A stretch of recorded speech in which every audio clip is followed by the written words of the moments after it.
Halo guys, gue Ray. Hari ini gue akan mereview sebuah headphone gaming dari NYK. Untuk tipenya yaitu NYK Sinister X900 Lite.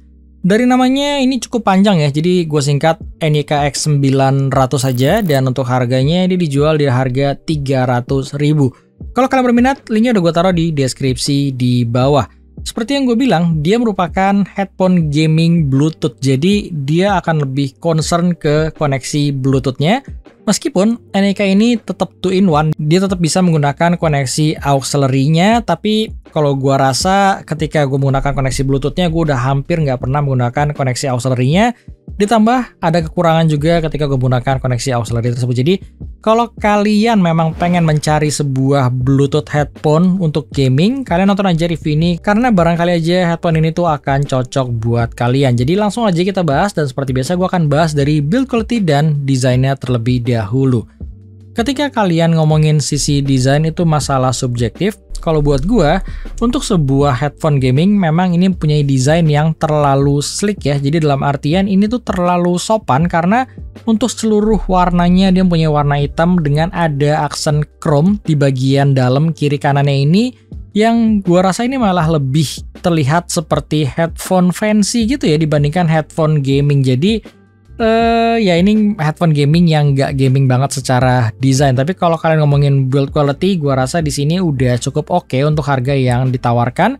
Memang kalau kalian ngomongin dari material yang digunakan, mayoritas masih berbahan plastik. Tapi untuk tulang dalam headbandnya ini dia udah dilengkapi dengan bahan kayak stainless steel gitu yang otomatis berasa cukup kokoh. Dan sisanya seperti kayak bagian headbandnya atau earpadnya ini masih menggunakan bahan sintetis leather.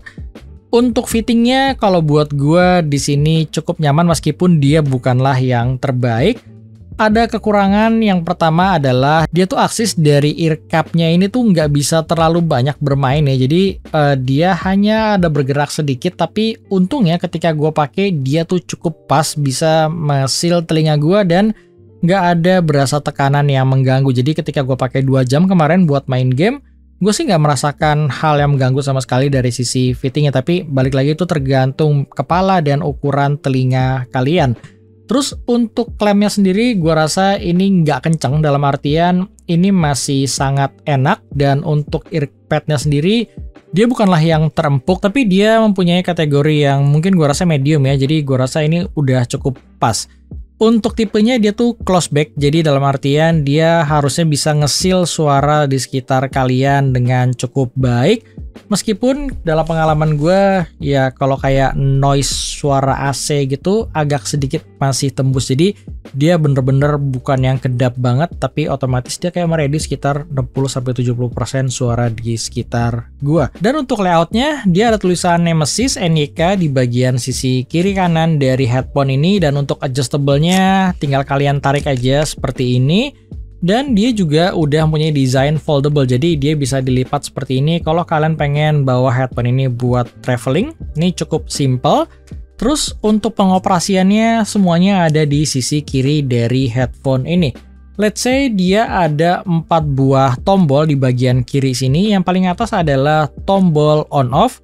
Sekaligus ada satu LED kecil untuk indikator status dari headphone ini. Terus di bawahnya ini ada buat volume sekaligus buat next or previous lagu gitu ya. Dan untuk bawahnya ini ada tombol kecil, ada tulisan M. M ini biasanya berfungsi buat repairing gitu ya. Dan dia juga berfungsi untuk mengakses low latency mode-nya. Jadi kalau kalian mau masuk low latency mode, cukup kalian tahan tombol M ini selama 3 detik dan dia akan masuk ke low latency mode-nya. Dan ngomong-ngomong soal latency, dalam mode default-nya gua rasa dia mempunyai latency yang biasa aja. Dalam artian ketika gua pakai buat streaming YouTube atau nonton Netflix atau bahkan main casual game seperti Mobile Legends, gue sih nggak mengalami ada masalah. Memang kalau gua pakai buat streaming YouTube gitu, dialognya nggak 100% presisi, jadi kayak agak berasa sedikit tertinggal. Meskipun kalau buat gue pribadi itu bukan menjadi halangan, tapi kalau kalian mau 100%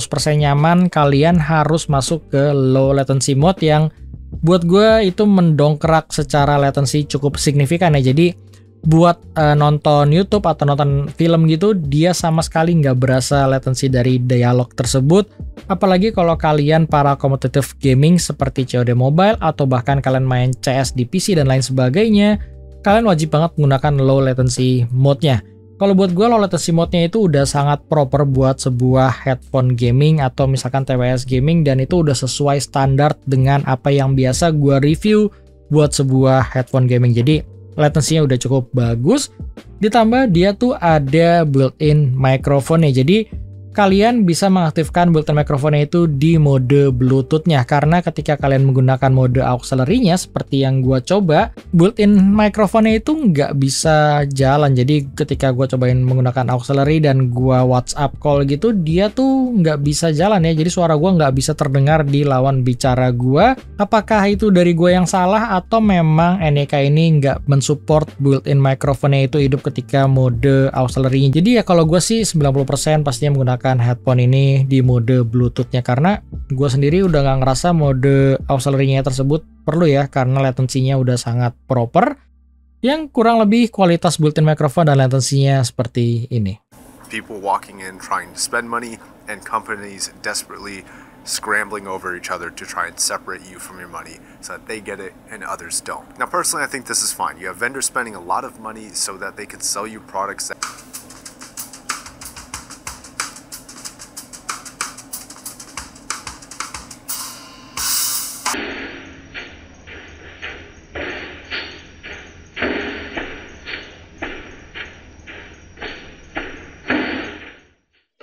Oke, dan sekarang gue lagi ngetes mengenai kualitas dari built-in microphone NYK X900 Lite ini.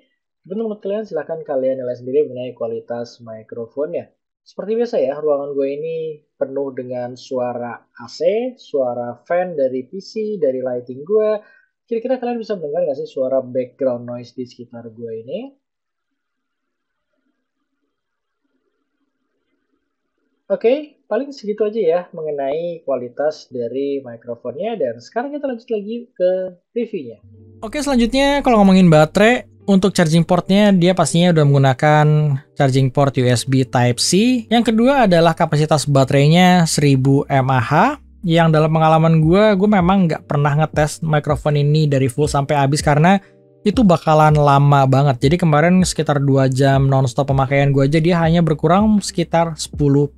Jadi secara logika dia harusnya bisa bertahan di atas 15 jam nonstop. Langsung aja kita bahas mengenai sound quality pada headphone ini, dan seperti biasa mengenai sound quality bersifat subjektif. Apa yang gue sampaikan di sini murni pendapat dari gue pribadi. NYK X900 ini basicnya secara karakter dia lebih mengarah ke arah warm.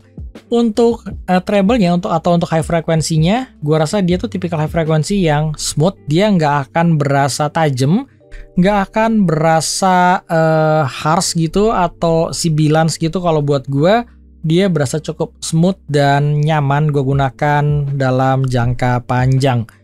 Untuk vokalnya, di mode defaultnya dia mempunyai vokal yang berasa cukup maju, dalam artian dia cukup di boost. Dia memang bukan vokal yang natural, tapi di sisi lain dia juga cukup nyaman, dia cukup oke, bisa ngasih presence vokal yang cukup baik untuk lagu. Dan kalau untuk kalian pakai main game, dia bisa ngasih suara vokal yang cukup oke juga ya. Jadi ketika gue kemarin main Diablo, dia kayak bisa ngasih suara vokal yang enak juga, efek-efek skill juga cukup oke. Tapi overall sih ketika gue paling sering mendengarkan headphone ini ya pastinya selain main game ya gue pakai juga buat nonton YouTube dan lain sebagainya, dan untuk vokal gue sendiri nggak ada masalah. Kalau kalian ngomongin bass, gue suka. Jadi di sini hal yang paling gue suka untuk sebuah headphone di bawah 300.000 adalah dari sisi bassnya, karena ketika di mode defaultnya bassnya itu menurut gue udah berasa cukup deep. Impact-nya itu berasa enak, dan kalau buat gue sih ini tuh tipikal bass yang fun ya, dalam artian gue bisa mendengarkan berbagai macam genre lagu tuh enak dan bassnya tuh menghibur.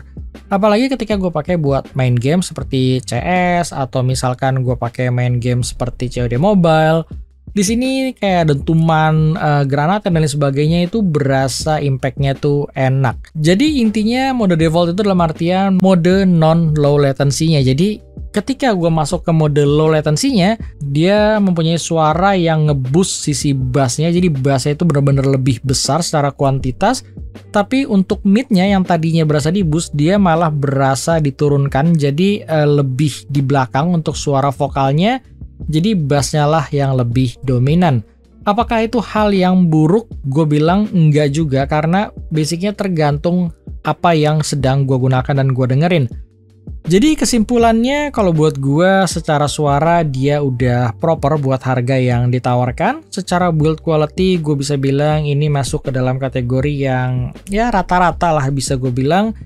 Untuk kenyamanannya dia cukup nyaman. Untuk modelnya kalau buat gua dia biasa aja, nggak ada yang spesial. Dan kalau ngomongin kekurangan, kalau buat gua sih sebenarnya bukan kekurangan juga ya. Dalam artian dia secara power, untuk volumenya itu untuk rata-rata gue menggunakan headphone ini tuh harus di volume di atas 70%. Jadi nggak jarang juga gue menggunakan headphone ini di volume maksimalnya di 100%. Jadi dia bukanlah tipikal headphone yang kenceng banget secara power.